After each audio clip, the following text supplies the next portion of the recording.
이번 시간에는 하나님과 동행하는 삶이라는 주제를 가지고 한번 이야기를 정리해 보겠습니다. 이 하나님과 동행한다는 것에 대해서 아마도 정말 많은 그리스도인들이 하나님과 동행을 하고 싶어 하실 거예요. 그럼 이제 하나님과 동행한다는 것이 어떤 것이고, 우리가 하나님과 동행하는 것을 어떻게 실현해야 하는가, 이제 이런 부분들을 우리가 얘기를 해볼 텐데요. 그래서 우리 여호수아 성경 하나 보면서 이야기를 한번 해보겠습니다.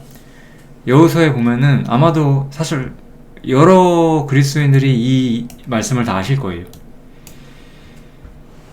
두려워하고 놀라지 말라. 네가 어디로 가든지 네 하나님 여호와가 너와 함께 하실 것이다.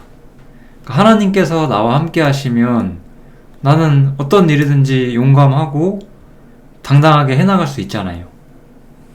그러면서 하나님이 나와 함께 해주시길 바라고, 내가 하나님께서 나와 함께 하신다면은 나는 여러 가지 문제로부터 자유로워질 수 있고 이길 수 있지 않겠는가, 우리가 그렇게 바라게 되겠죠.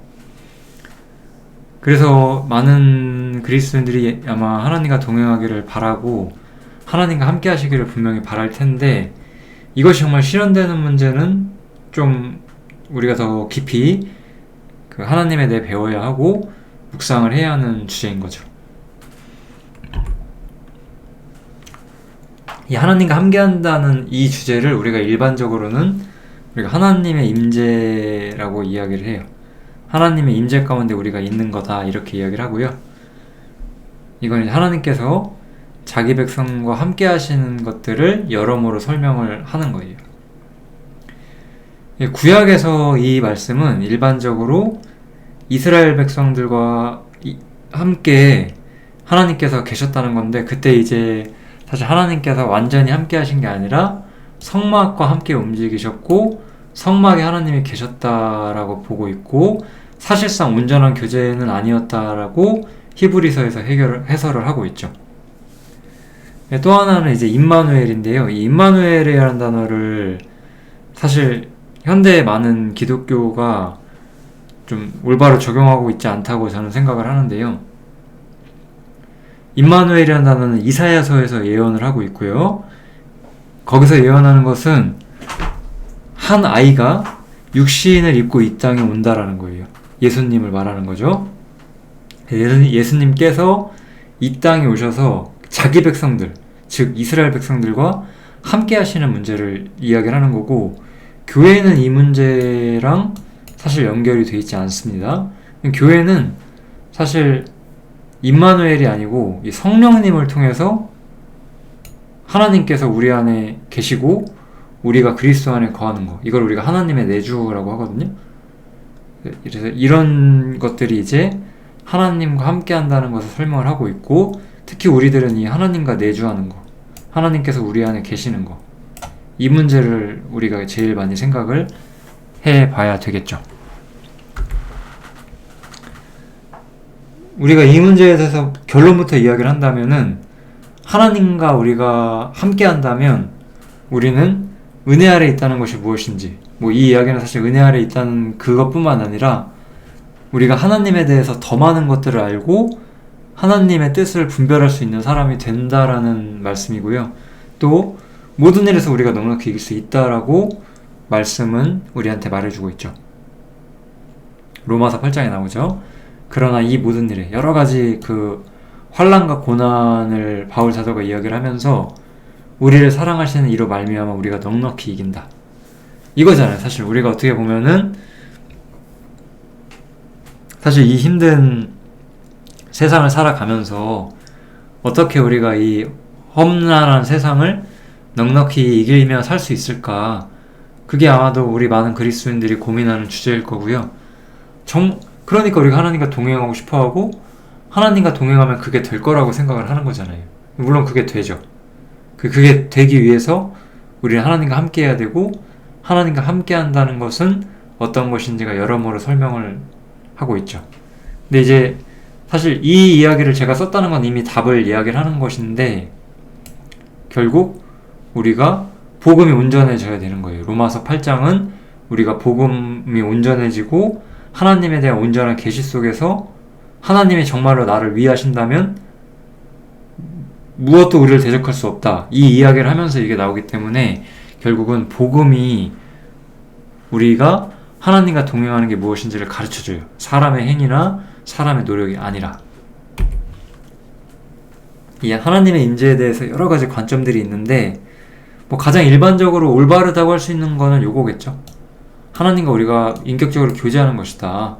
뭐 이거는 맞는 말이긴 하지만 좀 추상적이죠. 약간 설명이 부족하죠. 그 다음에 이거 두 개는 상당히 잘못된 관점이라고 할 수 있고요. 그렇지만 제가 보기엔 이런 생각들도 많이 있어요. 현대 교회 안에는 감정적이고 주관적인 경험들이죠. 어떤 사람이 어떤 꿈을 꿨는데 거기서 하나님을 만났다. 뭐 어떤 사람이 막 기도를 막 몇 시간을 하다 보니까 하나님의 음성이 들렸다. 뭐 이런 이야기들인 거죠. 그런 것에는 하나님의 임재가 없습니다. 성경은 그런 것들을 우리한테 말하고 있지 않아요.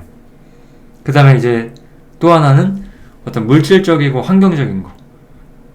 내가 갑자기 인생이 잘 풀린 거예요? 뭐 원하는 걸 얻었어요? 뭐 원하는 회사에 취직을 하거나 뭐 원하는 사업이 잘 됐어요? 이거 하나님께서 해주신 거다. 그러니까 하나님 나와 함께한다. 이 약간 말이 안 되는 논리를 갖고 보는 건데요. 이런 것들도 많이 있죠. 이런 것들은 아예 잘못된 거라고 우리가 볼 수가 있습니다. 뭐 이렇다 보니까 하나님의 임재가 뭔지도 잘 모르는 상황 속에서 그 임재를 추구하는 방식도 여러 가지가 되는 거죠. 교회 안에서 여러 가지 뭐 일에 참여하는 거예요. 그러니까 교회 안에 하나님이 계시기 때문에 나도 이 안에 있으면 하나님께 함께하는 거다. 약간 이런 관점인 거죠. 이런 것도 하나님의 임재를 추구하는 방식이 될 수 없고요. 이제 일반적으로 아마 이런 시도들을 많이 해볼 텐데요. 경건 훈련하는 거예요. 내가 말씀과 기도를 철저하게 하면은 하나님이 나와 함께 하시지 않을까. 뭐 그런 생각도 해볼 수 있죠. 하지만 이것도 제가 지금부터 말하는 이야기를 들어보면은 아 이렇게 되는 게 아니구나 아마 아시게 될 것 같고요. 그 다음에 봉사와 전도 같은 걸 통해서 외적인 증거를 구하기도 해요. 이거는 아까 그 물질적이고 환경적 축복하고 좀 비슷하죠. 봉사를 하고 전도를 하고 그러면서 뭐 교회가 약간 변화가 된다 쳐요. 외적으로. 아 이거 하나님 함께 하셔서 그런 거다. 이런 결론을 내는 거죠. 이런 결론도 결코 성경적이라고 할 수는 없죠. 그럼 이제부터 좀 본격적인 이야기를 해보려고 하는데요. 하나님을 만난다는 거는 우리한테 어떤 이야기가 되는 것이냐? 가장 첫 번째로 많은 사람들이 하나님을 만난다라는 표현을 쓰잖아요, 우리가. 근데 이거는 정말로 거부할 수 없는 진실이거든요. 누가 뭐라고 해도 이것은 명확하고 모든 정직한 그리스도인들이 다 경험하는 거예요. 하나님을 만나게 되면 사람은 양심이 깨어나게 돼요. 이게 가장 중요한 거예요. 복음을 배우면서 우리가 하나님의 의에 대해서 알게 되면서 뭐 그걸 이제 굉장히 빠르고 정확하게 순식간에 복음을 배우든 뭐 오랜 세월 교회를 다니면서 조금씩 배우든 그런 것들은 제가 다 딱 하나의 규칙만 있다고 말할 수는 없어요. 그런데 분명한 것은 사람이 하나님을 만났다는 것은 분명히 양심이 깨어난다는 거예요. 이사야는 하나님을 만났어요. 이 사람은 하나님 만났을 때 어떻게 이야기를 하고 있느냐? 그 하나님의 그 수랍이라고 하죠? 수랍이라고 하잖아요. 수랍과 그룹들이 하나님을 옹이하고 있었고 그들은 하나님이 거룩하다라고 노래하고 있었다고 이야기를 해요. 그 영광이 그래서 충만했고 자기는 하나님을 보고 화가 나에게 임했다라고 말을 해요. 나는 입술이 부정할 백성을 중에서 만군의 여호와이신 왕을 배웠다. 나는 거룩하신 심판자 앞에서 나는 부정한 죄인일 뿐이다. 이렇게 양심이 확실하게 깨어나는 거죠. 그래서 하나님을 만나는 것은 우리가 기대하는 것처럼 뭔가 특별한 경험이나 체험? 아까 한번 생각해보세요. 뭐 감정적이고 주관적인 경험, 물질적이고 환경적인 축복, 뭐 혹은 인격적으로 교제한다면서 뭐 이런 거 있잖아요. 뭐 아버지처럼 나를 쓰다듬어주고 뭐 이런 거, 그런 거는 분명 아니에요. 우리가 가장 먼저 경험하는 것은 언제나 양심에 깨어나는 거예요. 하나님 두렵거든요. 하나님 거룩하시니까. 누구도 이렇게 하지 않고 하나님한테 갈 수는 없어요. 이거는 성경에서 사도 바울이 분명히 증언을 하고 있고, 여러 성경들이 같은 맥락에서 모든 것을 말하고 있어요. 그래서 우리 양심이 깨어나요. 죄에 대해서, 그 하나님의 거룩하심에 대해서, 죄를 용서하실 수 없는 하나님의 그 어미하심에 대해서 우리는 직감하게 돼요. 그러면 이렇게 양심이 깨어나면 사람은 가장 먼저 뭘 할까요? 이 율법 아래 자신을 두는 거예요. 이것도 본능이죠, 본능. 왜냐면 하나님을 기쁘시게 하는 다른 방법을 생각하기가 힘든 거예요, 이 사람이. 그 당시에 뭘 알기가 힘들어요. 그러니까 행함을 통해서 하나님과 나와의 관계가 형성된다고 생각을 하고 무언가를 행하려고 하죠. 이스라엘이 하나님께 출애굽을 한 다음에 하나님과 계약을 하면서 하나님께서는 너희가 순종하고 내 말을 따르면 복을 받고 불순종하면 벌을 받을 거라고 했어요. 그러니까 백성들은 뭐라고 해요? 우리가 다 그렇게 하겠습니다. 행하겠습니다. 이렇게 말을 하는 거죠. 실제로 행할 수 없음에도 불구하고 이렇게 말을 하는 거예요. 이게 가장 먼저 하는 일이에요. 그러니까 먼저 율법이 들어오는 게 맞아요. 율법에 대해서 우리가 약간 율법 아래 자신을 두고 이걸 가지고 하나님과의 관계를 해결해 보려고 하는 거예요. 본능적으로 사람은 이런 경향이 있죠. 그러면 우리가 그렇게 하게 되면은 내가 정말 자유로운가를 생각을 해봐야 돼요. 하나님이 거룩하면 나는 나를 율법 아래 두게 되고, 그러면 나는 그 거룩한 율법 속에서 하나님의 거룩함이 나에게 무언가 요구한다는 것을 우리가 느끼죠. 이거죠. 아, 하나님은 이런 분이시고 내가 이렇게 살길 바라신다. 하나님은 거룩하시기 때문에 나는 마땅히 이렇게 살아야 한다. 이런 어떤 일종의 표준이 우리 삶에서 형성이 된다고 할 수가 있어요. 그런데 이런 표준을 우리가 가지게 되면 우리는 본능 그냥 바로 즉시 우리가 자유롭지 못함을 사실 알게 돼요. 왜냐면 이 표준에 우리가 결코 도달할 수가 없잖아요. 하나님의 그 거룩하신 표준 안에 우리가 도달을 절대 못해요. 그럼 우리는 어떤 생각을 하게 되느냐? 아, 내가 하나님을 믿었더니 그 결과 내 인생이 더 자유롭지 못하다. 나는 이제는 옛날처럼 마음껏 즐기지 못하고 세상에서 누리지 못하고 뭔가 절제하며 살아야 되고 금욕하며 살아야 되고 제약을 받고 있다. 그렇게 우리가 오해를 하게 되는 거죠. 근데 그렇다고 그걸 떠날 수 있느냐? 만약에 이제 거듭나지 않은 사람이 기독교인 흉내를 내고 있다면 떠날 수 있죠. 아, 난 이렇게 못 살겠어. 그건 거듭나지 않은 사람이니까 그럴 거예요, 분명히. 그치만 우리가 정말 거듭났다면은 이렇게 내가 매이면서 떠나지 못해요. 왜냐면 그 법은 선하고 의롭기 때문에 따르는 게 맞는 거예요. 마땅하다고 생각을 해요.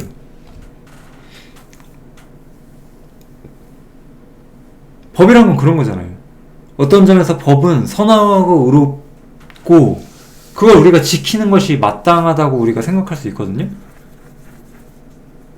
그런 법들이 있다면 우리는 그것이 나에게도 제약이 되지는 하지만 그래도 따르죠.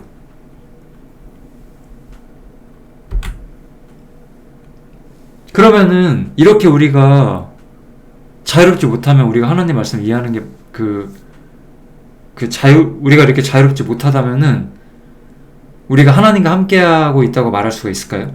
아까 제가 말했던 것처럼 하나님과 함께한다는 거는 우리가 모든 일에서 넉넉히 이기는 건데, 우리가 이렇게 하나님의 법 안에서 우리 자신이 매여 있을 때 우리가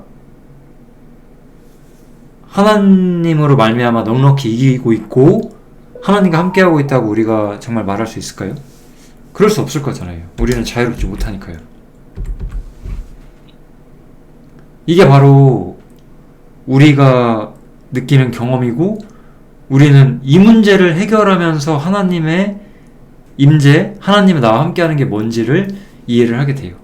근데 여기서 이제 한 가지만 잠깐 짚고 넘어가자면 이거는 좀 번외적인 이야기인데요. 어떤 사람은 난 자유로운데 라고 말할 수 있어요. 양심의 문제를 해결하지 않은 채로. 이거는 다른 문을 통과해요. 우리 성경에 보면은 다른 문을 통과한, 올바른 문을 통과하지 않은 그런 사람들이 있잖아요. 그런 사람들에 대해서 하나님께서는 너는 내가 초대한 사람이 아니다, 이렇게 말씀을 하시죠. 이런 자유는 자유가 아니에요. 진정한 자유가 아니에요. 왜냐면 어떤 사람이 예수님 믿고 교회 다니는데 되게 자유로워요.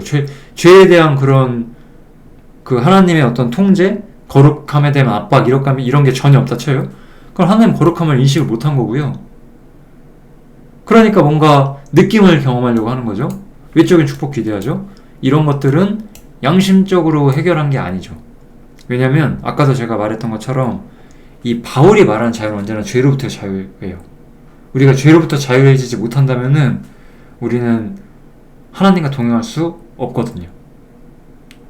그래서 우리는 반드시 죄 문제에 대한 해결이 오고 나서 하나님과 동행하는 문제, 하나님과 승리하는 것에 대한 이런 것들을 이해할 수 있고, 그런 것들이 우리한테 무엇을 말하는지를 볼 수가 있는 사람들이 돼요. 이렇게 우리가 하나님과 동행하는 문제는 우리가 무언가를 하는 것이 아니에요. 우리가 무언가를 하는 것이 아니라 이 죄 문제를 해소를 해야 되거든요. 근데 사람들은 하나님의 임재를 경험하기 위해서 자기 수고나 노력이나 그런 걸 더 하잖아요. 이 자유를 전복시키려고 해요. 그리고 이 자유를 전복시키고자 하는 것은 언제나 올바른 그리스도 안에 있는 가르침이 아닌 거예요. 사도 바울은 그리스도 예수 안에서 우리의 가진 자유를 엿보고 우리를 종으로 삼고자 하는 사람들이 있다라고 말해요. 그리스도께서 우리를 자유케 하셨기 때문에 다시는 종의 멍에를 매지 말아라고 분명히 이야기를 해요. 우리에게 진정한 자유는 뭐예요? 그러니까 우리에게 진정한 자유는 죄로부터 자유예요. 양심의 문제가 해결된 자유. 이게 우리가 추구해야 되는 거고, 이러한 자유함 속에서 우리는 하나님과 동행할 수 있는 건데, 이 자유함을 뺏고 우리를 행위로 돌려보려고자 하는 사람의 의가 있고, 이런 것들이 교회 안에서 교회가 완전한 은혜 가운데 있는 것을 방해해요.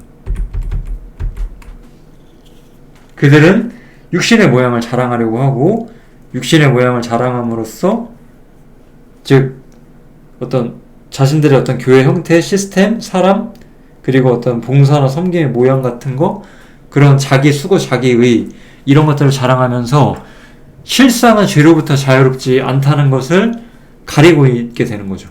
육체의 모양을 자랑하면서. 그렇지만 우리는 죄 문제를 우리가 명확하게 직시하게 된다면 하나님 앞에서 사람의 행위는 무력하다는 거 우리가 인정할 수밖에 없어요. 예를 들어서 열심히 육체의 모양을 냈다고 우리가 한번 가정을 해보죠. 열심히 우리가 수고하고 봉사하고 헌금했어요. 그러면 한번 우리가 정말로 진실로 물어봐야 되거든요. 내가 수고하고 헌신하고 헌금하면 내 삶이 정말 조금이라도 나아져요? 내가 정말로 거룩해요, 하나님 앞에서? 그거는 절대 아니잖아요. 우리 안에 있는 죄성은 전혀 그런 것들로 해결이 안 되잖아요. 우리가 그렇게 율법을 내 안에 두고 하나님 앞에 나의 온전함을 보고자 하면은 우리는 분명히 이렇게 말할 수밖에 없어요. 사도 바울이 말한 것처럼 생명에 이르게 할 계명이 내게 도리어 사망이 되었다. 아까 그랬잖아요. 너희가 순종하면 복을 받고 불순종하면 벌을 받을 것이다. 그 사람들은 순종하면 복 받을 거라고 기대해서 아멘 한 거잖아요. 우리가 하겠습니다. 생명에 이르게 할 계명이라고 스스로 생각하고 알겠다고 했는데 자기가 그걸 못함으로 인해서 오히려 사망이 된다는 거죠. 그러한 상황에서 나는 내가 원하는 선을 행하지 못하고 도리어 원치 않은 바 악을 행하는 사람이 되는구나 라고 생각을 하게 되는 거예요. 원치 않은 바 악을 행해요. 내가 원하는 바를 행하지 못해요. 분명히 내 속사람은 하나님의 법을 즐거워해요. 하나님이 우리에게 지시하신 것이 맞다고는 분명히 인정해요. 아까 말한 것처럼 하나님의 법은 선하고 옳고 따르기에 마땅하다라고 인정하는 거예요. 그런데 내가 못한다는 게 문제인 거죠. 내가 못한다는 게. 하나님께서는 부당한 법을 주어서 우리한테 지키라고 하는 게 아니고 마땅히 좋은 것들을 우리에게 주셨는데 내가 못한다는 거예요. 그러면서 난 느껴요. 아, 하나님께서 선하고 거룩하게 사는 길을 주셨고 그렇게 사는 게 마땅한데 나는 그게 안 되는 사람이구나. 나는 뭐가 문제가 있구나. 우리는 그렇게 생각을 하게 되는 거예요. 다시 한번 우리가 생각을 해보죠. 하나님과 함께 할 때 우리는 은혜 아래 있다는 게 무엇인지 이해할 수 있다고 아까 했었잖아요. 제가 처음에.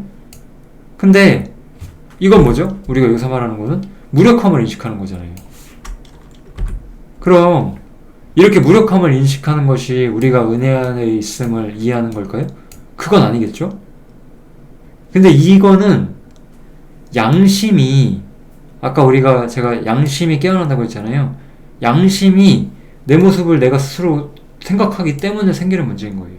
그러니까 은혜가 아니죠. 나는 양심을 가지고 내 자신을 보는 거지 은혜를 보고 있는 게 아니다 이거예요. 우리는 그래서 은혜를 봐야 되고 은혜가 우리를 자유롭게 해주고 그제서야 하나님과 우리가 동행한다는 게 무엇인지를 이해할 수 있는 사람들이 되는 거예요. 이 해방 문제를 제가 다 다루진 않을 것 같아요. 양의 분량을 좀 조절을 해야 되니까. 사실 그래서 복음은 우리한테 뭐라고 말하죠? 복음은 우리가 그리스도와 함께 죽었고 이제 그리스도와 함께 살아났고 그리스도와 함께 하나님 보좌 안에 들어간다라고 말을 하죠. 그래서 우리는 그리스도 안에 있기 때문에 새로운 피조물이라고 말을 하는 거잖아요.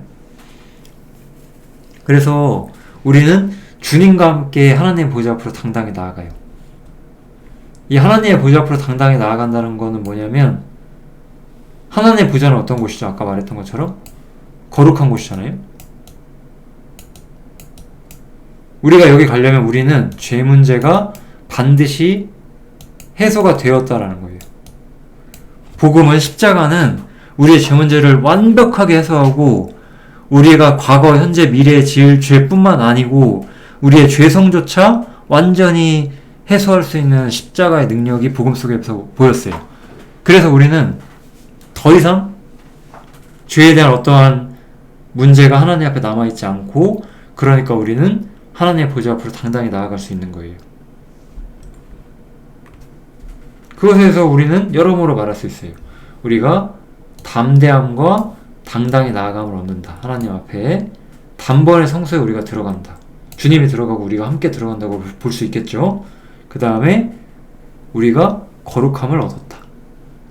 거룩함을 얻은 거예요. 거룩함을 얻었다는 거는 죄가 없다는 말이 되는 거예요. 쉽게 말하면. 우리는 그리스도 안에 있다라고 하죠. 그리스도와 예수 안에 있는 자는 그래서 결코 정죄함이 없는 거예요. 그리스도 예수 안에 있는 사람들은 우리에게 그 지혜와 의로움과 거룩함과 구속함이 됐다고 했잖아요. 우리는 그리스도 안에서 거룩함이 됐어요. 왜냐면 우리는 너희잖아요. 우리잖아요. 그리스도인들은 그리스도 예수 안에 있고 예수께서는 우리에게 지혜와 의로움과 거룩함과 구속함이 되신대요. 즉 예수께서는 지혜와 의와 거룩과 구속을 모두 우리에게 주시는 분이 되는 거예요. 우리는 그리스도 예수 안에서 지혜와 의로움과 거룩함과 구속함을 다 소유하게 되는 거죠. 그러니까 우리는 그리스도 안에서 모든 것을 소유해요. 이걸 우리가 올바로 믿을 때 행위나 수고나 노력이 아니라 내가 거룩해졌고 내가 구속함을 받았고 내가 그리스도 안에 있기 때문에 나는 온전해졌다라는 걸 우리가 믿을 때 내가 그리스도 안에서 새로운 피조물이라는 걸 내가 어떠한 의심 없이 내가 믿음으로써 받아들일 수 있다면 이제 나는 하나님과 함께 하는데 제약이 없게 돼요. 왜냐면 죄가 해결되었으니까요. 그러니까 양심의 평안과 자유가 오는 거예요. 죄가 해결됐으니까. 우리는 행위나 수고나 노력을 가지고 이것을 해결할 수 없고 믿음을 통해서만 이 문제를 해결할 수가 있어요. 양심의 자유가 임해요. 죄는 언제나 하나님과 사람 사이를 가로막는 제약이었던 거예요. 그치만 나에게는 이미 제거됐어요. 이 사실이 올바로 인식된다면은 죄가 하나님과 나 사이를 가로막지 않기 때문에 하나님이 나와 함께 하시는 것이 가능하고 함께 하신다라는 걸 우리가 사법적으로 믿게 돼요. 우리가 하나님 이거예요. 하나님이 나와 함께 하시는 거를 우리가 체험할 수 있어요? 느낄 수 있어요? 뭔가 뭐 마음에 혹은 머리에 뭐 특별한 경험이 생길까요? 그런 거 아니에요. 믿음을 통해서 자유를 통해서 하나님과 내가 함께 한다는 걸 우리가 받아들이는 거예요. 믿음을 통해서. 이게 바로 하나님의 임재를 우리가 이해하는 방법이에요. 근데 얼마나 많은 설교자들이 하나님의 임재를 경험해 봐라 뭐 이렇게 말을 하고 있는지 모르겠어요. 사실 그런 식으로 경험되지 않아요. 하나님의 임재를 경험하려면 하나님의 임재를 경험해서요라고 말하는 게 아니라 복음을 전해야 돼요.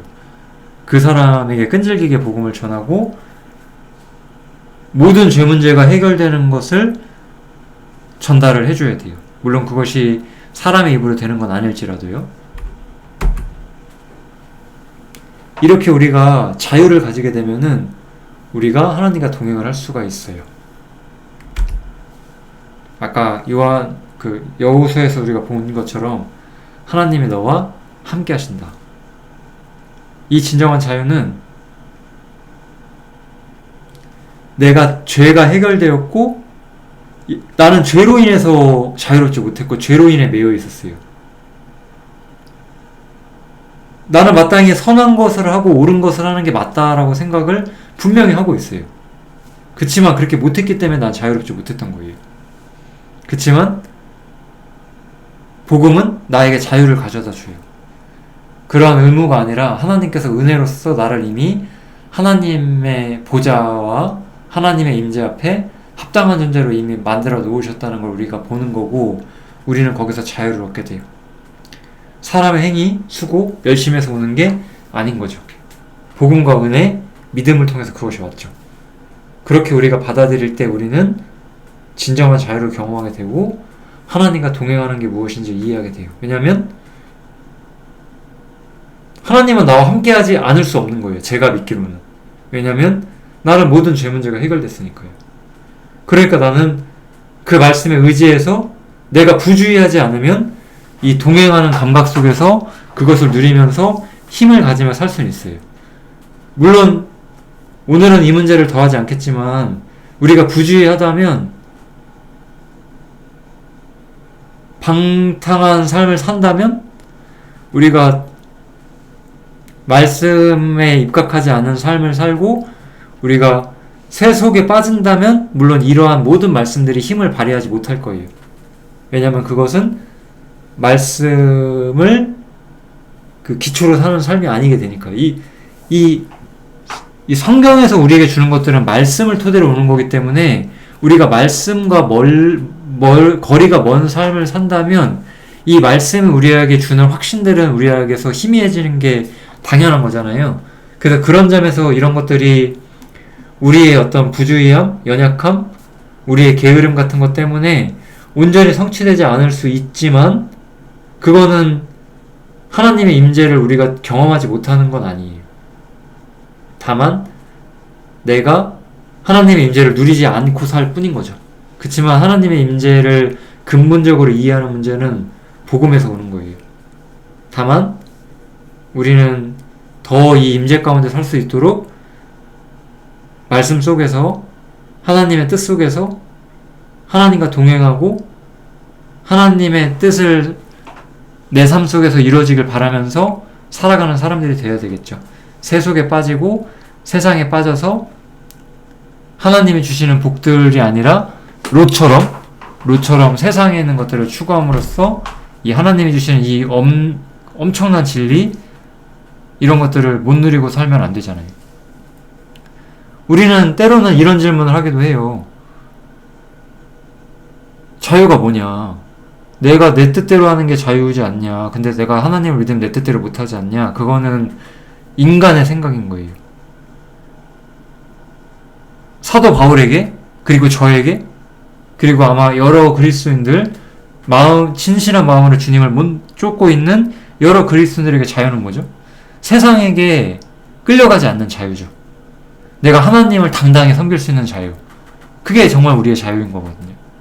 그게 우리의 누림이고요. 그게 우리의 승리죠. 우리가 그렇게 주님과 함께 동행하는 사람들이 되고 진정한 자유 속에 살기를 바랍니다. 여기까지 하겠습니다. 감사합니다.